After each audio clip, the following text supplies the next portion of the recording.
চমৎকার এই ফুলগুলো মাত্র 100 টাকায় বিক্রি হয় এখানে।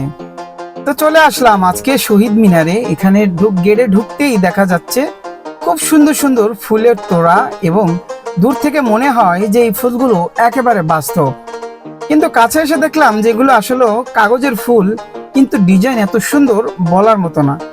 এই যে দেখেন কত সুন্দর টপসহ ফুল মাত্র 100 টাকায় বিক্রি করে এখানে। আপনারা যারা শহীদ মিনার আসবেন তারা কিন্তু এরকম সুন্দর সুন্দর ফুল পাবেন 100 টাকার বিনিময়। পাশাপাশি দেখেন ছোট বাচ্চাদের খেলনা হারিকেন, এই হারিকেন মাত্র 50 টাকা পিস বিক্রি হয়, তাও আবার লাইট জ্বলে। এখানে দেখেন ছাতি, বাবুদের ছোট খেলনা ছাতি মাত্র 40 টাকায় বিক্রি হয় এখানে। আপনারা যারা শহীদ মিনার আসবেন ছোট ছেলে মেয়েদের নিয়ে, তারা কিন্তু আসতে পারেন। দেখেন শহীদ মিনার কিন্তু এখন অনেক সুন্দর, অনেক পরিষ্কার করে রেখেছে।